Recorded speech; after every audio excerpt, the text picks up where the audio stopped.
Le changement climatique en cours est inéluctable, c'est-à-dire qu'il aura forcément lieu même si on arrête les émissions anthropiques de gaz à effet de serre. Le changement climatique a des impacts importants sur les populations humaines, sur la santé, sur l'environnement, mais aussi sur l'agriculture. Sur l'agriculture, il a des impacts sur deux paramètres. Le premier est sur la température, puisqu'on a une évolution moyenne à la hausse de la température au niveau de l'Europe, entre plus 3 voire plus 6 degrés en Espagne. Mais le paramètre le plus important, c'est les extrêmes thermiques, puisque en Europe même, on pourrait observer des températures supérieures à 50 degrés, ce qui pose des challenges très importants au niveau de l'agriculture. Le deuxième paramètre de ce changement climatique, c'est les précipitations.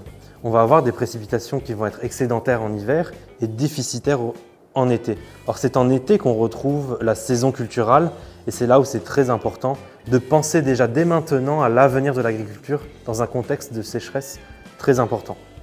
Le sorgho est une espèce qui est très adaptée au changement climatique puisqu'elle nécessite moins d'eau que la plupart des cultures comme le blé, mais également elle est plus résistante à des températures extrêmes.